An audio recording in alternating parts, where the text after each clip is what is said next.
Hello students, welcome to my YouTube channel Alpha Bright Classes. Dear students, chapter 4 की exercise 4.2 के remaining question देखते हैं। इससे last वाली वीडियो में बच्चों हमने एक्सरसाइज 4.2 के क्वेश्चन नंबर 2 किया था, वो काफ़ी इम्पोर्टेंट था। अब चलिए देखते हैं next one, question number 3। Find two numbers whose sum is 27 and product is 182। आपको क्या पूछा गया है, आपको बोला गया है कि फाइंड करने हैं दो नंबर्स, उनका सम क्या है 27 और उन दोनों का प्रोडक्ट क्या है 182। ठीक है बच्चों, तो अब दो नंबर करने हैं तो हम लिखेंगे let one number is equal to X and then other number क्या होगा, क्योंकि सम क्या था दोनों का 27, तो एक अगर एक्स है तो दूसरे को हम 27 में से माइनस कर देंगे एक्स, उतना बचेगा दूसरा नंबर। मैं फिर से रिवाइज़ करवाना चाहूँगा। हमने एक नंबर अगर लेट लिया है वन नंबर एक्स, सो जो दूसरा बचेगा वो बचेगा आपका, टोटल में से आप एक्स को निकाल देंगे, वो अदर नंबर बचेगा। ठीक है बच्चों, देन अकॉर्डिंग टू क्वेश्चन हमें क्या गिवन था, product equal to 182। Now product equal इन दोनों नंबरों का कितना है 182। Now x first number into second number, this is your product equal to 182। Multiply करिए x into 27 x minus x into x square equal to 182। अब x square आप आगे लेके आएंगे। ठीक है बच्चों, यहाँ पे लेफ्ट साइड आएगा -182। अब नाउ एक्स स्क्वेयर आपको अकेला चाहिए पॉजिटिव, तो क्या कॉमन निकलेगा -1, तो ये पॉजिटिव हो जाएगा, ये नेगेटिव, साइन सारे चेंज हो जाएंगे। मुझे ओनली एक्स स्क्वेयर ही पॉजिटिव चाहिए, मुझे इनका नहीं देखना है, मुझे ओनली एक्स स्क्वेयर पॉजिटिव चाहिए, उसका ही देखूंगा मैं। ठीक है बच्चों, तो यहाँ पे हम क्या करेंगे -1 निकालेंगे कॉमन, इसको देखते हुए, ना कि इन सबको देखें। कई बार बच्चे कंफ्यूज हो जाएंगे कि हो जाते हैं कि यहाँ पे हम यहाँ पे भी साइन चेंज हो जाएंगे, ऐसा कुछ नहीं है बच्चों। हमें सिंपल जब क्वाड्रेटिक इक्वेशन हम बनाते हैं तो उसमें हमारे पास एक्स स्क्वेयर क्या होता है पॉजिटिव, तो इसलिए हमने यहाँ से इस क्वाड्रेटिक इक्वेशन से एक्स स्क्वेयर को क्या किया पॉजिटिव। ठीक है बच्चों, उसको पॉजिटिव करने के लिए हमें क्या कॉमन निकालना पड़ा -1। नाउ -1 कॉमन करा हमने तो यहाँ से पॉजिटिव बना, साइन चेंजेस हुए, ये परे जाके डिवाइड होगा, ज़ीरो हो जाएगा।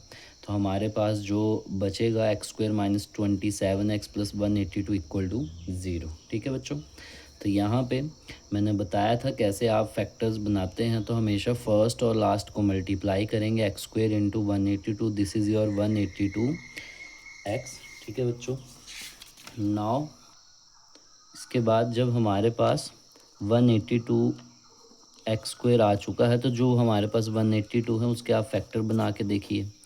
2 9 18, 2 1 2। नाउ ऑड टर्म है, 3 से जाएगा नहीं, 3 3 9 नहीं जाएगा, 5 से भी नहीं, 7 से चेक करेंगे, 7 1 7, 9 से 7 माइनस करेंगे 21, 7 3 21, 31, सॉरी 13 1 31, सॉरी 13 1 13, सॉरी 31 नहीं है 13 है। तो इस तरह आप फैक्टर बनाएंगे। अब हमारे पास फैक्टर क्या आए हैं 7 2 14 इंटू 13 इक्वल टू 182। अब आप 14 प्लस 13 करेंगे तो कितना आएगा 27। ठीक है बच्चों, तो हमारे पास फैक्टर बन चुके हैं, तो हम बीच में क्या लिखेंगे, x square -14x -13x plus 182 equal to 0। Now दोनों के साइन माइनस करने पड़ेंगे, तो बड़े का साइन आ जाएगा। ठीक है बच्चों, तो दोनों से कॉमन क्या निकलेगा x -14। इसी टर्म को आप यहाँ लिखिए। तो मैंने कहा था क्या कॉमन निकलेगा इनमें से, जो ये आएगा तो x के अलावा दिस इज़ योर -13, तो x -13 x -14 इक्वल टू 0। ठीक है बच्चों, तो यहाँ पे आप इसको इकट्ठा करेंगे x -13 x -14 equal to 0। Now दोनों को इक्वेट करिए 0 के इक्वल, तो एक आ गया x इक्वल टू 13, एक आ गया 14, तो देयरफॉर टू नंबर्स आपके पास आ चुके हैं 13 एंड 14। आई होप आपको अच्छे से समझ आया हो। चलिए देखते हैं नेक्स्ट वन, एक्सरसाइज 4.2 का fourth question. Find two consecutive positive integer and sum of who square is 365 आपको गिवन है। आपको क्या निकालना है, दो कॉन्जिक्यूटिव पॉजिटिव इंटीजर निकालने हैं। इसका मतलब है वट इज़ इंटीज़र? इंटीज़र बच्चे आपको पता है पॉजिटिव इंटीज़र एक नंबर लाइन होती है, एक तरफ को आपके नेगेटिव आते हैं और एक तरफ को पॉजिटिव। तो आपको बोला है पॉजिटिव कॉन्जिक्यूटिव नंबर मीन्स एक के बाद एक। जैसे आप इसको एक्स लेंगे तो अगला बन जाएगा एक्स प्लस वन, अगला एक्स प्लस टू। इस तरह आप कॉन्जिक्यूटिव पॉजिटिव इंटीज़र को लेट करते हैं। ठीक है बच्चों, चलिए देखते हैं। तो हम फर्स्ट लिखेंगे लेट फर्स्ट पॉजिटिव इंटीज़र हमने लिया है x and other positive integer क्या होगा x प्लस वन। अभी मैंने आपको समझाया है। Now according to question comma we get, अब इन दोनों का सम था और उनका स्क्वायर भी था, then equal to 365। Now x square plus one का स्क्वायर इक्वल टू 365। नाउ यहाँ पे a प्लस बी का होल स्क्वायर मुझे दिख रहा है, तो यूजिंग फार्मूला आप राइट डाउन करेंगे a प्लस बी का whole square equal to A square plus B square plus two A B. यहाँ पे अप्लाई करें x square A square plus B square plus two A B now equal to 365। यहाँ पे x square की term आप इकट्ठी करें, one का स्क्वायर वन थोड़ा सा सिंप्लीफाई करके लिखें। ना उसके बाद x square in plus x square, this is a 2x square plus 2x plus one minus 365 equal to zero. Plus minus minus 365 से वन माइनस करेंगे 364 आएगा। नाउ बड़े का साइन जो इन दोनों में बड़ा है, तो therefore 2x square plus 2x minus 364 equal to zero. आपके पास क्वाड्रेटिक इक्वेशन बन चुकी है। अब आप इसके फैक्टर बनाएंगे और उसके बाद आपका आंसर आ जाएगा। ठीक है बच्चों, लेकिन अभी देखिए ये थोड़ी इक्वेशन बड़ी है और सभी इस इक्वेशन में इवन टर्म ही हैं, तो यहाँ से आप इसको थोड़ा सा सिंप्लीफाई कर सकते हैं और थोड़ा स्मॉल कर सकते हैं, जिससे आपको कैलकुलेशन करने में आसानी रहेगी।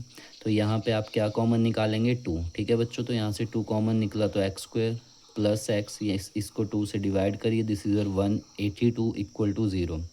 Now x square plus x minus 182, तो टू पर जाके डिवाइड होगा इक्वल टू ज़ीरो।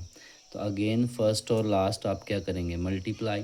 ठीक है बच्चों, then x square into 182, this is your 182 x square. ठीक है बच्चों, अभी हमने 182 के फैक्टर बनाए थे लास्ट वाले में भी। ठीक है बच्चों, तो हमारे पास सेम आया था 14 13 ज़ा 182। नाउ 14 से आप 13 माइनस करेंगे, दिस इज़ योर एक्स। ठीक है बच्चों, साइन हम अप्लाई कर सकते हैं उसको देख के। यहाँ पे पॉजिटिव है तो बड़े के साथ पॉजिटिव, छोटे के साथ negative. Minus 182 equal to zero. क्या कॉमन है दोनों में? एक्स, तो एक्स प्लस 14। इससे क्या कॉमन निकाल लूँ कि यहाँ लिखा जाए, तो मैंने कहा था कि एक्स के अलावा माइनस 13, तो माइनस 13 निकला यहाँ से। ये एक्स पॉजिटिव हो गया और ये पॉजिटिव हो गया। 14 आपके पास रिमेनिंग बचा। ठीक है बच्चों, आई होप आपको समझ आया हो। Now x minus 13 x plus 14 equal to zero. दोनों को इक्वेट करिए, ज़ीरो के equal x minus 13 equal to zero. Now x plus 14 equal to zero, तो x equal to 13 and x equal to minus 14। तो आप नेगेटिव टर्म तो आप लेंगे नहीं, देयरफॉर फर्स्ट आपके पास इंटीजर आपने x लिया था, तो दिस इज़ योर 13 और अगला 13 प्लस वन, दोनों क्या आ चुके हैं आपके पास? Positive integer 13 and 14। I hope आपको क्वेश्चन नंबर 4 अच्छे से समझ आया हो। चलिए देखते हैं नेक्स्ट वन, क्वेश्चन नंबर 5 देखेंगे। नेक्स्ट क्वेश्चन, क्वेश्चन नंबर 5 क्या गिवन है आपको स्टेटमेंट में? The altitude of a right triangle is 7 centimeter less then it's base. आपके पास एल्टीट्यूड गिवन है राइट ट्राइंगल का। ठीक है बच्चों, वो है 7 सेंटीमीटर और 7 सेंटीमीटर लेस देन है उसके बेस से। ठीक है बच्चों, if the hypotenuse is 13 centimeter then find the other two sides. आपके पास एक राइट एंगल ट्राइंगल है जिसमें आपके पास हाइपोटेन्यूज गिवन है 13 सेंटीमीटर और आपसे पूछा गया है अदर टू साइड्स, आप इनको फाइंड आउट करें। ठीक है बच्चों, नाउ अब आपके पास एक चीज़ गिवन है लेकिन आपको अदर एक थोड़ी सी स्टेटमेंट और भी डिफरेंट दी गई थी। क्या लिखा था कि जो एल्टीट्यूड दे रखा है मीन्स जो परपेंडिकुलर है इसका, वो आपके पास 7 सेंटीमीटर लेस देन है इट्स बेस से। मीन्स जो बेस होगा उसको आप लेट करेंगे, base equal to x centimeter और एल्टीट्यूड उससे कितना लेस है? 7, तो एक्स माइनस 7 सेंटीमीटर। और जो आपको गिवन था आपने लिखा given that hypotenuse of triangle this is your 13 centimetre. ठीक है बच्चों, आई होप आपको स्टेटमेंट और डायग्राम अच्छे से समझ आया हो। Now this is your x, this is your base this is your hypotenuse और दिस इज़ योर परपेंडिकुलर या altitude of right angle triangle. ठीक है बच्चों, नाउ आपके पास तीनों चीज़ें आ चुकी हैं। फर्स्ट ऑफ ऑल यहाँ एक्स में टर्म है तो आप यहाँ पे पाइथागोरस आप अप्लाई करेंगे राइट एंगल ट्राइंगल में। ठीक है बच्चों, तो आप लिखेंगे by using Pythagoras theorem comma we get H square equal to P square plus B square. Now H square equal to this is your H A C का square equal to P square, this is your A B का square plus B C का square. Now A C is your 13 centimetre हमारे पास given था। A B क्या है आपके पास x minus 7 का स्क्वायर प्लस बी सी क्या है एक्स का स्क्वायर। यहाँ पे मुझे राइट साइड में इस टर्म में इन सभी टर्म्स में ए माइनस बी का होल स्क्वायर दिख रहा है, तो यूजिंग ए माइनस बी का होल स्क्वायर ए square plus B square minus 2ab। Now 13 का square 13 into 13 this is your 169 equal to A square b square minus 2 into a into b. ठीक है बच्चों, आपने अप्लाई किया plus x square. Now 169 equal to x square, थोड़ा सा simplify करेंगे आप इसको। 7 7 ज़ा 49 माइनस 2 7 ज़ा 14 x plus x square. 169 equal to x square plus x square, this is a 2x square minus 14x plus 49। ठीक है बच्चों, अब आपके पास एक कांस्टेंट टर्म लेफ़्ट साइड में भी है, इसको राइट साइड लेके आए, यहाँ पे पॉजिटिव है तो यहाँ पे आके क्या होगा नेगेटिव। तो आप इसको सीधा करके लिखेंगे 2x square minus 14x plus 49 minus 169 equal to 0। तो आपके पास दो कांस्टेंट टर्म्स हैं, इनको प्लस माइनस करिए। 2x square minus 14x plus minus minus 169 minus 14 this is और 120 बड़े का साइन इक्वल टू 0।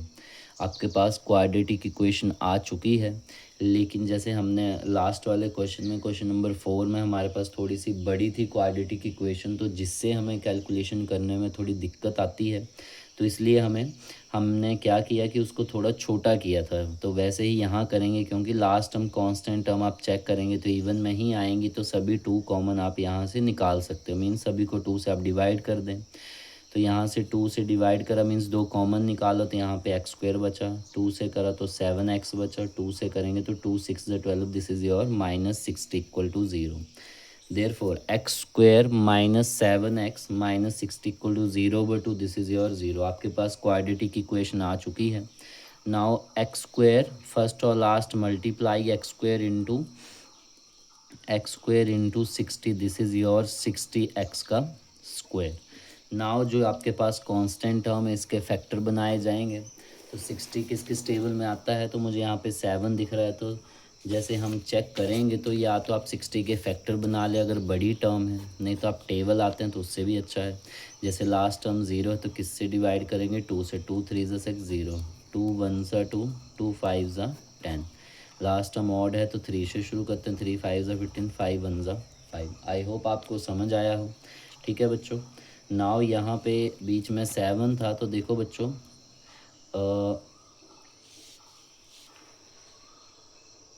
4 3 ज़ा 12 माइनस 7, तो आपके पास आ जाएगा 12 माइनस 5 सॉरी 12 माइनस 12 है आपके पास माइनस 5, आपके पास आ जाएगा 7x। तो देखो बच्चों एक्स स्क्वायर 12x लिखा, 5x यहाँ पे नेगेटिव है तो बड़े के साथ नेगेटिव और छोटे के साथ पॉजिटिव। ठीक है बच्चों, तो x square minus 12x plus 5x minus 60 equal to 0। Then common निकालेंगे, एक्स कॉमन, एक्स माइनस 12 बचा। इसी टर्म को आप इसके नीचे राइट डाउन करिए। नाउ क्या कॉमन निकलेगा इसमें से कि एक्स माइनस 12 बचे तो एक्स के अलावा plus 5। Now x plus 5 x minus 12 equal to 0। अब आप यहाँ पे इन दोनों को इक्वेट करेंगे 0 के इक्वल। देन यहाँ हमारे पास एक्स की वैल्यू आ जाएगी, तो उससे हमारे पास एल्टीट्यूड भी निकल जाएगा। ठीक है बच्चों, चलिए देखते हैं आगे। तो यहाँ पे हमने दोनों को इक्वेट रखा 0 के इक्वल, तो यहाँ पे एक नेगेटिव टर्म आ चुकी है और एक आई है पॉजिटिव। तो नेगेटिव हम नहीं लेते हैं, पॉजिटिव ही लेंगे। Therefore base of triangle x equal to 12 centimeter and altitude of triangle x minus 7 this is 12 minus 7 equal to 5 centimeter. तो जो आपसे पूछा गया था फाइंड आउट करने को बोला गया था वो आपने निकाल लिया है दोनों। एक आपको बेस बोला था और एक आपको एल्टीट्यूड बोला था। जो रिमेनिंग राइट ट्रायंगल की साइड्स थी वो आपने फाइंड आउट कर ली है। तो आई होप आपको समझ आया हो। चलिए देखते हैं एक्सरसाइज 4.2 का last one, question number 6। Question number 6 है, a cottage industry produces a certain number of pottery articles in a day. बच्चों एक कॉटन इंडस्ट्री है कपड़े की, ठीक, कॉटेज इंडस्ट्री है, वो क्या प्रोड्यूस कर रही है, number of poetry articles in a day. जैसे टेडी वेयर हुआ या कुछ और खिलौने बनाती है वो एक दिन में। Full stop. It was observed on a particular day, किसी एक पर्टिकुलर डे में ऑब्जर्व किया गया कि the cost of production of each article in rupees में, कि जो कॉस्ट ऑफ प्रोडक्शन हर एक आर्टिकल की जो वो बना रहे हैं, ठीक है बच्चों, वो वॉज 3 मोर देन, 3 ज़्यादा है, and twice the number of article produced on that day. आपके पास क्या गिवन है, आपके पास बोला गया है कि जो cost of production of each article है वो वॉज 3 ज़्यादा है, 3 मोर है, ट्वाइस है number of article produced on that day. I hope आपको समझ आया हो अच्छे से। नाउ इफ़, आगे क्या गिवन है, if the total cost of production on that day was ₹90, और हमें क्या गिवन है कि टोटल कॉस्ट ऑफ प्रोडक्शन उसी दिन की कितनी है, ₹90। Find the number of article produced and cost of each article. तो आपको क्या फाइंड आउट करना है, नंबर ऑफ आर्टिकल्स कितने प्रोड्यूस्ड होते हैं और cost of each article. I hope आपको स्टेटमेंट अच्छे से समझ आई हो। चलिए देखते हैं इसका सॉल्यूशन। नाउ क्या आपको फाइंड आउट करना है, आपको cost of each article and कितने आर्टिकल प्रोड्यूस होते हैं। Now let cost of production of each article, this is your x. Let number of article produced on that day Y. ठीक है बच्चों, तो कितनी कॉस्ट थी वो आपने एक्स ली, और क्या फाइंड आउट करना, नंबर ऑफ आर्टिकल वो आपने सॉरी ये एक्स ली और ये ले लिया आपने वाई। ठीक है बच्चों, देयरफॉर हमें क्या गिवन था, cost of production equal to 90 rupees according to question comma we get. Now जो आपके पास कॉस्ट ऑफ प्रोडक्शन थी वो 3 मोर थी और twice the number of article. Now cost of production x equal to twice of number of article produce, this is your Y plus 3 more थे। तो ये आपके पास इस स्टेटमेंट से एक इक्वेशन बनी है, और हमारे पास गिवन था कि cost of production equal to ₹90। तो देयरफॉर कॉस्ट ऑफ प्रोडक्शन और नंबर ऑफ आर्टिकल दोनों मिला के ही कॉस्ट निकलती है, टोटल कॉस्ट। तो आपके पास x into Y equal to 90। तो आपके पास 2 इक्वेशंस आ चुकी हैं। तो यहाँ पे हमारे पास x की वैल्यू, आप इसको किस में पुट करेंगे, इक्वेशन 2 में यहाँ पे। तो put equation 1 in equation 2 comma we get. तो आपने x की वैल्यू उठाई, इसको इसमें इक्वेशन 1 इक्वेशन 2 में यहाँ पे पुटअप कर देंगे। तो put equation 1 in equation 2 comma we get. तो यहाँ पे आप रखिए 2y प्लस 3 इंटू वाई। तो put equation 1 in equation 2 comma we get. तो यहाँ पे आप x की वैल्यू पुटअप करेंगे 2 में, 2x plus 3 into Y equal to 90। Y से आप मल्टीप्लाई करिए, 2y into Y, this is a 2y square, plus 3 into Y 3y। Right side equal to 90 था, लेफ्ट साइड आके -90 इक्वल टू 0। तो यहाँ पे क्या कॉमन निकलेगा, यहाँ पे 2 नहीं निकलेगा कॉमन, क्योंकि this is your even number, even ये ऑड है तो कॉमन नहीं निकलेगा। तो आप यहाँ पे ही फैक्टर बनाएं, फर्स्ट और लास्ट मल्टीप्लाई करेंगे, 92 ज़ा 180 आएंगे आपके पास। तो आप 180 के फैक्टर आप बना के चेक कर सकते हैं। 2 9 ज़ा 18 0, 2 4 ज़ा 8, 2 5 ज़ा 10। नाउ और टर्म है 3 से, 3 1 ज़ा 3, 3 5 ज़ा 15, 3 5 ज़ा 15, 5 1 ज़ा। तो आपके फैक्टर बनेंगे। अब आप यहाँ पे चेक कर सकते हैं कि आपके पास क्या है, 180 है, और उसके आपने फैक्टर बना लिए हैं, बीच में क्या है, 3 है। तो बच्चों 5 3 ज़ा 15, 2 2 ज़ा 4, 3 ज़ा 12। तो 15 और 12 को मल्टीप्लाई करेंगे 180, और 15 से 12 आप माइनस करेंगे तो क्या आएगा आपके पास, 3y। तो इस तरह आप फैक्टर बना के फाइंड आउट कर सकते हैं।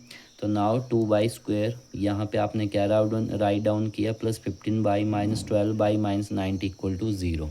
आई होप आपको यहाँ तक अच्छे से समझ आया हो। ये इंपॉर्टेंट क्वेश्चन है एग्ज़ाम के व्यू से। ठीक है बच्चों, तो यहाँ पे क्या कॉमन है, देखो बच्चों, ये इवन है, ये ऑड है, तो कॉमन नहीं निकलेगा, लेकिन y यहाँ पे 2 है और यहाँ पे 1 है, तो क्या कॉमन निकलेगा, y। तो यहाँ पे y एक चला गया है बाहर, तो यहाँ से बचा 2y, y कॉमन निकल चुका, प्लस 15। आप इसी टर्म को इसके नीचे लिखेंगे। ठीक है बच्चों, 2y प्लस 15, तो इसमें से मैं क्या कॉमन निकाल लूँ कि ये बचे। तो कॉमन निकलेगा आपके पास, देखो बच्चों 2y प्लस 15 है, तो 2y तो यहाँ पे 12y है, तो क्या कॉमन निकलेगा 6। 6 से आप इसको डिवाइड कर दीजिए, 2 बचेगा, इसको भी तो 15 बचेगा, माइनस भी कॉमन है तो ये पॉजिटिव हो जाएगा, और ये भी माइनस कॉमन गया तो पॉजिटिव। तो by -6 2y plus 15 equal to 0। आपके पास दो फैक्टर आ चुके हैं, चलिए इनको इक्वेट करते हैं 0 के इक्वल। तो therefore y-6 equal to 0, 2y plus 15 equal to 0। तो y इक्वल टू 6 और 2y इक्वल टू प्लस 15 है, तो यहाँ से आप 2 से डिवाइड करेंगे तो ये नेगेटिव टर्म है, ये आप फ्रैक्शन में है तो ये गिवन मीन्स इसको आप नहीं लेंगे। तो देयरफॉर आपके पास y की वैल्यू क्या आ चुकी है, +6। तो now put y equal to 6 in equation 1 comma we get, तो x equal to 2y plus 3 था, तो 2 into by this is your 6, 2 6 12 plus 3 this is your x कितना आ चुका है 15। तो आपके पास therefore cost of production of each article आपने एक्स लेट लिया था वो आपके पास हो चुका है 15, and number of article produced on that day वो आ चुके हैं आपके पास y equal to 6। I hope आपको अच्छे से समझ आया हो। यदि आपको मेरी वीडियोज़ अच्छी लग रही हैं तो प्लीज़ लाइक करें, शेयर करें और सब्सक्राइब करना ना भूलें। Thank you students.